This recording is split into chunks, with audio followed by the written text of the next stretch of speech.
merci à vous toutes mes bien-aimées de me recevoir chez vous et surtout de regarder ces émissions. J'apprécie vraiment vos encouragements, vos commentaires. N'oubliez pas à la fin de chaque émission de nous donner des likes, de partager la vidéo à un grand nombre. C'est votre manière à vous de travailler en partenariat avec les Lions Unis en Christ. Alors, notre émission d'aujourd'hui dans Femmes éveillées, nous allons parler de pas d'autre Dieu. Pas d'autre Dieu. C'est le thème de notre étude. Point d'autre Dieu. J'ai tiré cette étude du livre de Exode, chapitre 20, verset 3.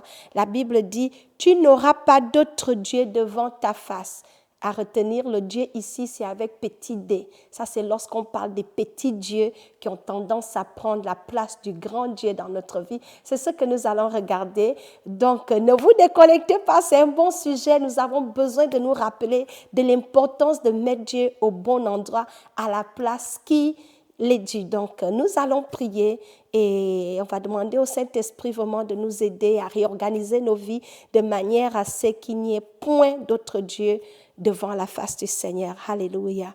Seigneur, sois exalté, sois béni pour ce moment. Je te donne des actions de grâce, la louange et la gloire qui t'est due. Saint-Esprit, je t'invite, viens m'assister. Que tout ce que je vais dire ne soit pas de moi, mais que ce soit ta parole, Seigneur, au travers de ma bouche, qui va encourager toutes les personnes qui vont regarder cette vidéo. Seigneur, je prie pour qu'il y ait des changements. Seigneur, je prie pour qu'il y ait la transformation, Seigneur. Je prie pour que toute personne qui va écouter ces vidéos soit bénie, enrichie, que ce soit un plus à leur vie. Dans le nom de Jésus, je m'abaisse, tu t'élèves, toujours plus haut. J'élève le Saint-Esprit de Dieu en ce lieu. In the name of Jesus. Alléluia. Amen. Amen, amen, amen. Soyez bénis. Donc, sans plus tarder, nous allons commencer notre thème. Point d'autre Dieu.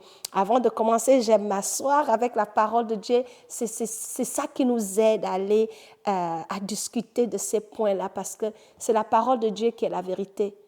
Dieu ne ment pas. Alors, on a besoin de sa parole pour bien comprendre. Alors, nous allons lire 2 versets. Je vous ai lu celui d'Exode, mais mes 2 versets d'appui pour cette émission aujourd'hui sera le livre de Matthieu. Matthieu chapitre 4, verset 10.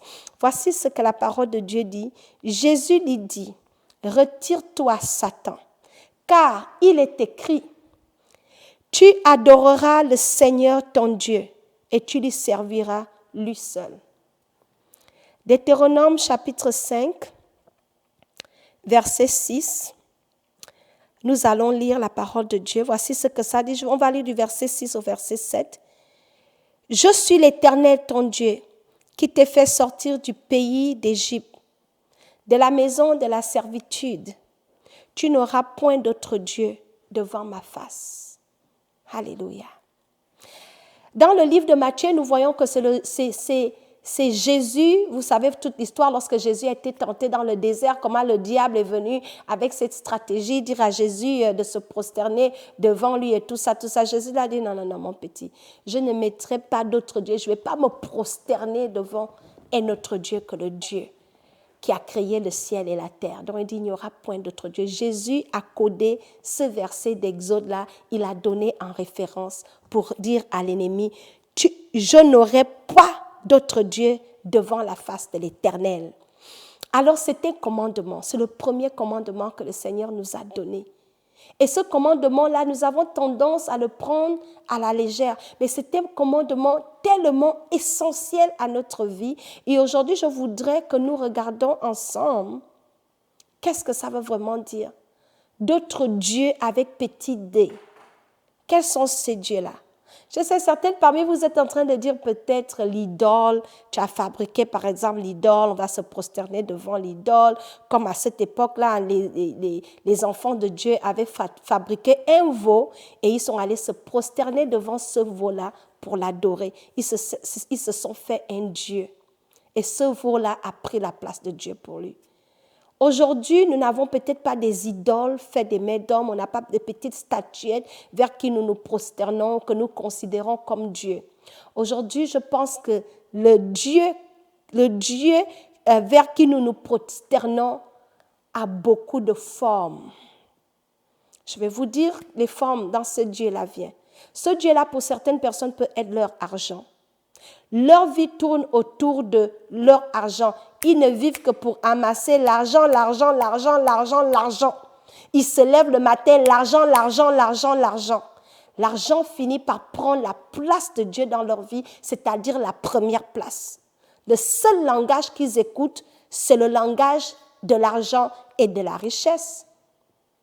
D'autres personnes, un Dieu dans ta vie aujourd'hui, je vais définir ces dieux-là comme toute chose qui prend la première place dans ta vie. Les dieux avec petit d, c'est toute chose qui prend la première place dans ta vie. Si ta vie tourne autour de l'argent, c'est ça ton Dieu. Si le seul langage que tu écoutes, c'est ça ton Dieu. Tu te lèves le matin, c'est l'argent. Tu ne vis que pour travailler l'argent. Il n'y a pas de place dans ta vie, il n'y a pas de place pour autre chose que pour l'argent. Ça devient un Dieu. C'est ce qui te contrôle. C'est ce qui fait que tu te lèves le matin. C'est ça ta raison de vivre. C'est ce qui te donne ta valeur. Certaines personnes se sentent importantes, valorisées parce qu'ils ont de l'argent. Tu trouves ton identité dans tes richesses. Tu es riche, donc du coup, pour toi, c'est ça qui te définit. Voici ton Dieu, avec petit d, bien sûr. D'autres personnes, ce n'est pas l'argent. D'autres personnes, un mari peut devenir un Dieu. Un mari peut devenir un Dieu. C'est-à-dire que ta vie tourne autour de ton mari. Tu respires un peu, mon mari, tu fais un peu, mon mari a dit. L'église même, tu as abandonné. Mon mari a dit, je ne peux pas aller à l'église, mon mari a dit. Donc, tu ne peux plus prendre des décisions pour toi-même. Ta vie tourne autour de ton mari. Oui, c'est vrai que nos maris, nous devons être soumis à nos maris. Nous devons les respecter, c'est biblique. Ça, c'est ce que Dieu a dit. Nous devons les aimer. Oui, c'est de Dieu. Mais Dieu ne nous a pas donné les maris pour que nos maris prennent la place de Jésus dans nos vies. Notre mari a une place, nos maris ont une place spéciale, une place extraordinaire. La Bible nous encourage à les servir, à les respecter, à les honorer, à être soumises. Tout ça, oui, c'est merveilleux, c'est le plan de Dieu. Mais au niveau où ton mari, c'est lui qui décide quand tu dois prier, si tu dois aller à l'église ou pas, tu ne jures que par ton mari. Ta vie tourne autour de ton mari. Mon mari. Mon mari. On te dit bonjour, comment ça? Oh, mon mari a dit, mon mari. Tout, tu dors là, tu réfléchis ton mari. Voilà un Dieu. Certaines parmi nous, voilà notre Dieu. Oh, je ne peux pas aller à l'église. Ce que tu ne réalises pas, c'est que quand on va mourir, Dieu ne va pas nous juger en collectivité. Ce ne sera pas mari et femme. Ce sera chacun pour soi, un à un. Nous allons nous tenir devant Dieu. Il va juger ton mari, il va te juger. Donc, au moment où tu as mis ton mari à la place de Dieu, au final, quand tu vas te tenir devant Dieu, tu vas dire à Dieu, ah, c'est mon mari qui m'a dit de ne pas te servir. Mon mari m'a interdit d'aller à l'église. Mon mari ne veut pas que je prie, donc je l'ai suivi. La Bible dit que nous sommes esclaves de celui à qui nous obéissons. Or, Dieu veut être celui que nous obéissons. C'est lui qui qui doit avoir la première place dans notre vie et avoir une balance. Mais certaines parmi nous, la peur de perdre le mari fait maintenant que tu te retrouves à Sodome et Gomorrhe avec lui. Tu étais peut-être chrétienne parce que tu as rencontré un mari qui ne prie pas. Tu as accepté de renoncer à Christ. Ce que je vous dis est vrai. Je vais vous donner un exemple vrai. J'ai une amie avec qui on travaillait à l'époque. On travaillait ensemble. C'était ma collègue. Elle venait de l'île Maurice. Et elle s'était mariée à un homme parce qu'il y avait la pression de l'âge. Dans cette culture, chez eux, quand tu atteins 28 ans, tu n'es pas marié, c'est critique. Donc, on a fait un mariage arrangé avec son mari, ce mari. Son mari était hindou et dans l'hindouisme, ils ne s'amusent même pas. Quand tu veux mettre Jésus, c'est comme tu as commis un crime. Ils n'ont pas la place pour Jésus. Alors quand elle se marie à cet homme, elle renonce à Christ. La première chose que cet homme a enlevée dans la vie de cette femme, c'était Jésus. Elle se marie avec lui. Son mari l'a enlevé de l'église. Il l'a séparé de tous ses amis chrétiens. Le jour que mon mari et moi, on a renouvelé nos vœux et je l'ai invité de venir, et elle savait qu'il devait avoir des pasteurs, elle a dit, je ne peux pas. Si mon mari sait que j'ai trouvé ami au Canada, et l'invitation, je l'amène, il y aura pasteur dedans, il va me battre. Donc, elle ne pouvait pas venir parce qu'on devait parler de Christ. Le jour que je suis allée chez elle, j'ai vu un temple à ses escaliers, des dieux hindous. Elle leur donne le lait, les sacrifices, les pommes, les ceci. C'est elle qui fait ce travail-là. Mais cette sœur-là est malheureuse. Elle pleure. 2 fois, elle se cache pour aller aux États-Unis. Je m'en vais faire les courses aux États-Unis. Elle va vite à l'église en cachette pour prier. Sa Bible est cachée dans la chambre de son enfant. Quand son mari n'est pas là, elle ouvre un peu, elle lit un peu. Elle est mariée, elle est avec cet homme-là. Mais puisqu'elle avait choisi, elle avait fait le compromis de faire de cet homme-là son Dieu. Elle est mariée, mais malheureuse. Parce que les deux ne partagent pas ce qui est d'essentiel. L'essentiel, c'est Christ. Le mari, c'est bon, c'est bien. Oh, je suis mariée, c'est une bonne chose. Mais il n'y a rien de plus doux que Jésus-Christ de Nazareth. Elle a fait ce choix-là. Je vous assure, elle dit, si c'était à recommencer, elle devait rester avec Christ. Elle dit, quand elle va dans le temple hindou, pendant qu'ils font leur prière, elle est en train de prier Jésus. Dans un temple hindou, parce que dans son cœur, elle n'a pas renoncé à Christ. Mais elle ne peut pas vivre sa foi avec Christ librement. Parce qu'elle voulait servir 2 maîtres à la fois. La Bible nous dit, vous ne pouvez pas servir 2 maîtres à la fois. Tu aimeras un et haïras l'autre. Mais Jésus est un bon maître. Il veut nous donner toutes les autres choses. Mais il veut s'assurer qu'il est au bon endroit, à la bonne place dans notre cœur. Fait que quand tu as le mari, c'est dans la même direction, vous regardez. Donc tous les compromis, les petits dieux qu'on se ramasse pour remplacer le grand Dieu là, il n'y a pas de satisfaction dedans, c'est pour un moment. Il n'y a pas d'épanouissement dans ces petits dieux aux petits dés là. Le bonheur dans ça, c'est pour un moment. Et c'est ce qui fait qu'elle souvent me dit, Fifa, tu ne peux pas savoir. Je suis misérable. Quand elle veut prier, elle m'envoie les requêtes de prière. Prie pour ça, prie pour ça. Elle était ancienne dans l'église. Mais tellement avec la pression du mariage, elle a fait le compromis. Et elle a renoncé à Christ de manière, façon. Elle a eu le mari. Elle n'est pas heureuse parce qu'elle s'était trouvée un Dieu.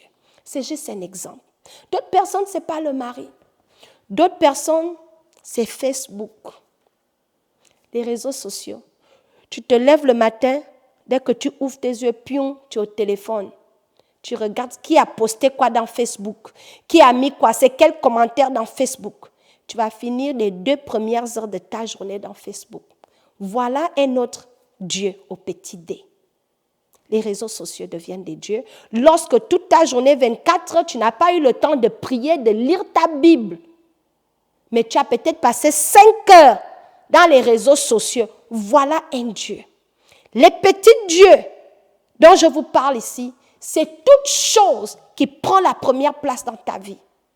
Or, le Dieu que nous servons, la Bible dit, il est un Dieu jaloux. Il prend tout sauf la 2e place. Ma sœur,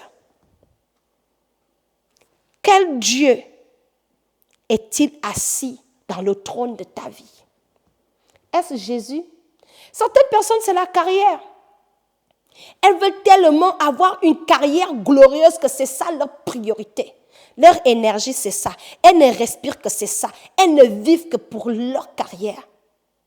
Lire la parole de Dieu, aller même à l'église, c'est le dernier de leurs soucis. Parler de Christ, oulala, oublie. Prier, oublie. Elles ont le temps pour tout, sauf pour prier, sauf pour chercher Dieu. Qu'est-ce qui occupe ton temps? C'est qui ton Dieu au petit dé? Dieu nous a donné un commandement. Il n'y aura point d'autre Dieu au petit dé devant ma face? Quel Dieu mets-tu devant la face du grand Dieu? C'est ce Dieu-là qui gouverne ta vie. D'autres personnes, ce n'est pas Facebook. Hein. D'autres personnes, c'est la vanité, c'est la gloire. On appelle ça comme un frame. Frame, c'est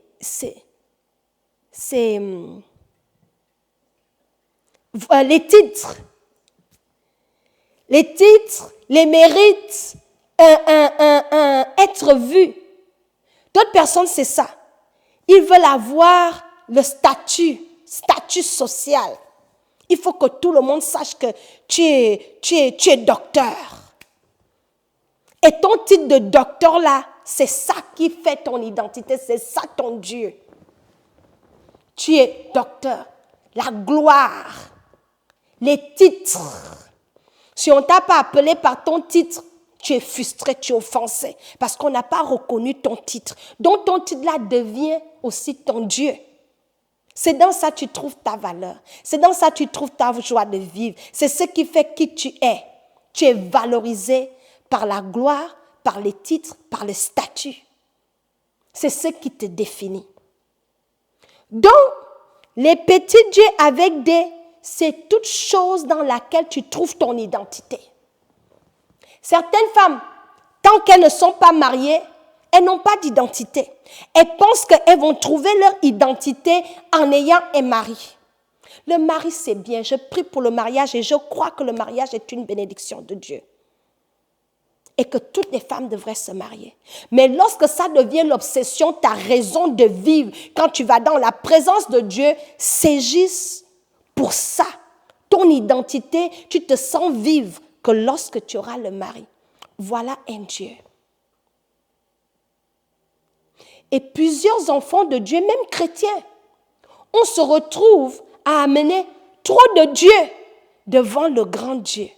Mais la Bible nous donne comme commandement qu'il n'y aura point d'autre Dieu devant le Seigneur. Certaines personnes, c'est leur voiture. J'avais un voisin, il avait une voiture sport, dernier cri. Je vous dis qu'en plein hiver, il est en train de... Il se levait à 6 heures pour nettoyer. La neige a touché un peu, il va couvrir. C'était sa raison de vivre. Façon, il prenait soin de cette voiture-là. J'ai dit, moi, dans le froid qu'il fait là, je vais aller m'inquiéter d'une voiture. C'était son univers. Sa vie passait autour de ça. Il surveillait même mes enfants que s'ils essayent de toucher sa voiture. C'était une obsession. Mon mari et moi, on était dépassés que la voiture-là a dû coûter toutes les économies de ce monsieur-là. Façon, il prenait soin de ça. Il passait des heures. En été, c'est grave. Il va mettre tel spray. Il a fini avec ça. Il met un autre truc. Il amène l'éponge. Il avait beaucoup de produits pour entretenir cette voiture-là. C'était devenu comme un Dieu. D'autres personnes, c'est la maison, hein. Tu n'as jamais eu une maison dans ta vie le jour que le Seigneur te bénit avec une maison. Oh, ta maison devient ton Dieu. Quand on te voit comment ça, oh, ma maison que je viens d'acheter, oh, la maison. Les gens viennent chez toi là. Tu surveilles leurs mouvements. Ah, attention chez moi, cette maison m'a coûté cher. Vous faites plus ceci. Personne n'est à l'aise. Ta maison là, c'est ton univers. Ça, c'est un Dieu. Parce que c'est ce qui te définit maintenant. Et c'est ce que plusieurs chrétiens ont fait aujourd'hui. On finit par mettre tellement de la valeur aux biens matériels, à ces choses de ce monde-là qui vont périr, qu'on ne donne pas la même priorité au Dieu d'Israël. Et le Seigneur, au travers de ce message, va nous dire, revenez à moi. C'est moi le véritable Dieu qui vous donne toutes ces choses-là. Il n'y a plus d'épanouissement lorsque Dieu est au bon endroit dans notre vie et qu'il nous bénit avec les autres choses. Nous avons plus d'épanouissement. Nous sommes plus en paix. Nous sommes beaucoup plus heureux. Mais lorsqu'on pense que notre bonheur dépend de tous les petits dieux à gauche, à droite, et qu'on néglige celui qui nous donne ces choses-là, on est en danger. Certaines personnes, leur Dieu, c'est leurs enfants. Oui, les enfants peuvent devenir un Dieu. Vous pensez que je blague. C'est-à-dire, tu te lèves les amens, mes enfants. Oh, mes enfants, il ne faut pas parler comme ça, mes enfants. Oh, mes enfants, ceci. Oh, je dois faire ci. Je dois faire... Tout tourne autour de tes enfants, comme si tu es la seule qui a eu enfant.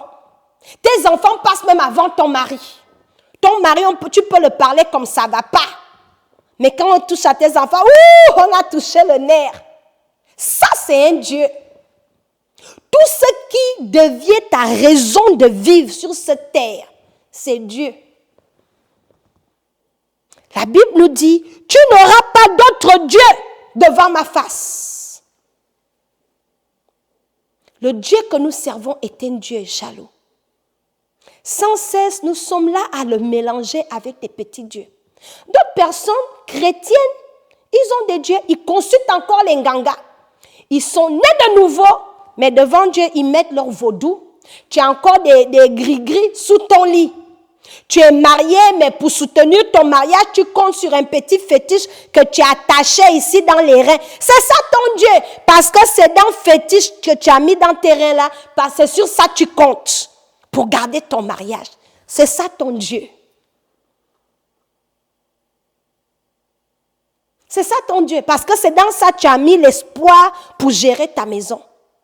Tu es né de nouveau, ça chauffe un peu, tu es déjà allé consulter les marabouts. Ça, c'est un Dieu. Il y a des chrétiens qui le font, parce qu'ils disent que Dieu ne parle pas.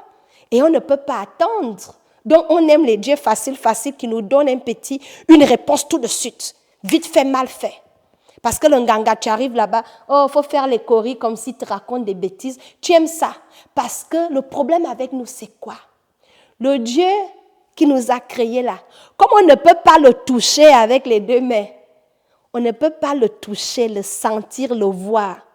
Ça nous rend difficile de lui faire confiance. C'est la raison pour laquelle on le remplace avec des choses. Et on essaie de trouver notre identité dans des petits dieux. Ça, lorsque tu as des petits dieux dans ta vie, tu violes ce premier commandement-là. Comment savoir si tu es un Dieu avec petit D dans ta vie? Pose-toi la question.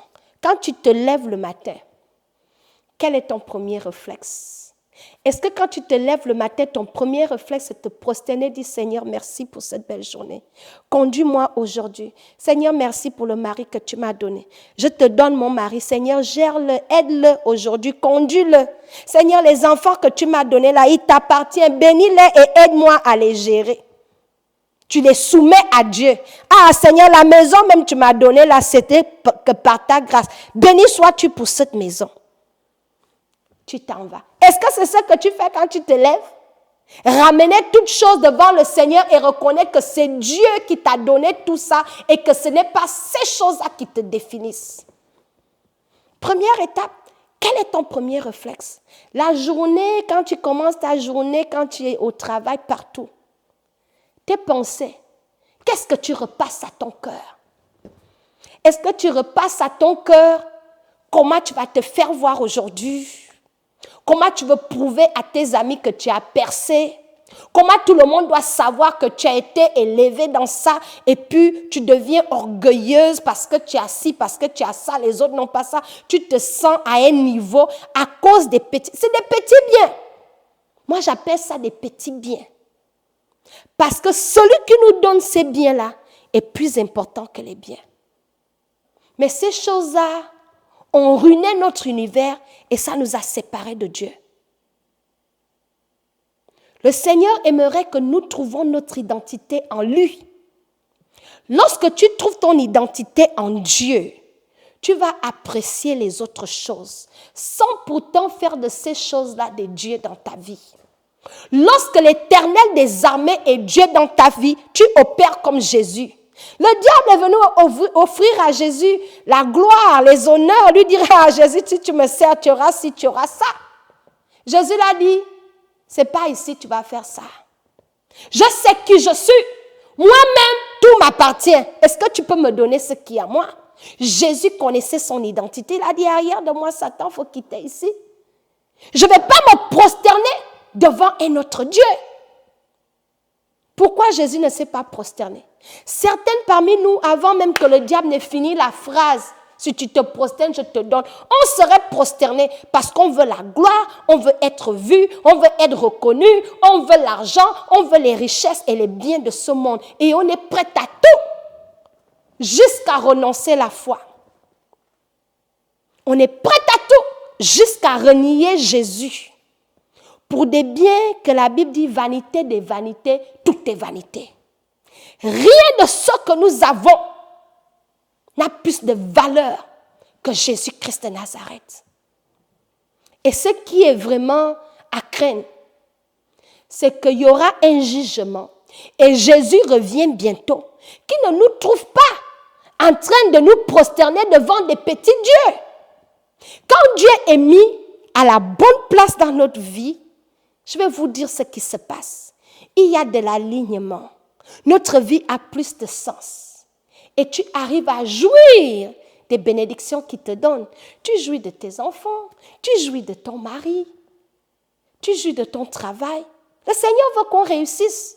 Mais il ne veut pas que notre succès nous gonfle la tête au niveau où on méprise les gens qui n'ont pas réussi.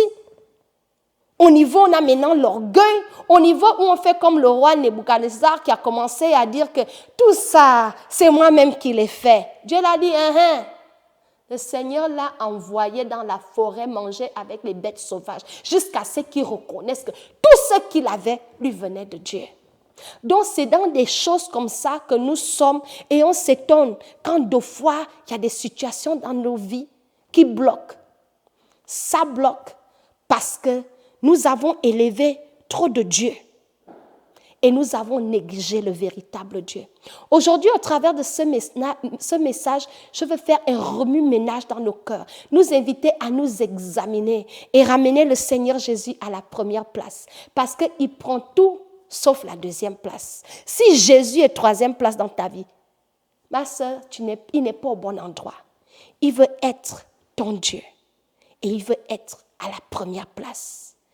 Et celui qui va régler toutes les autres choses, celui qui va amener l'alignement pour ton mariage, qui va t'amener la grâce pour élever tes enfants, qui va te donner le succès que tu recherches, les honneurs, quand ça vient de Dieu. Oh, tu ne casses pas le corps pour ça. Ça te localise. Et c'est ce que le Seigneur veut faire. Mais nos vies sont renversées, comme on dit en anglais, upside down. Remettons Jésus à la place du roi. Il est le roi. C'est lui qui nous a sauvés et il a tout donné pour chacune de nous. Arrêtons de présenter, de mettre des petits dieux à la place de Dieu, à la place du grand Dieu avec grand D. C'est lui qui peut tout faire pour toi. Les autres petits dieux là, ils sont sans puissance, sont pour un temps. Leur joie est temporaire, ça ne dure pas. Ils peuvent te décevoir. Mais Jésus est fidèle. Il ne déçoit pas. Il n'abandonne jamais. Il ne délaisse pas. Il est l'ami fidèle. C'est la raison pour laquelle nous pouvons lui faire confiance pour nos vies et lui donner la place qu'il doit avoir. Laissons Jésus s'asseoir au trône de nos vies. Et les autres petits dieux, il va les aligner comme il faut.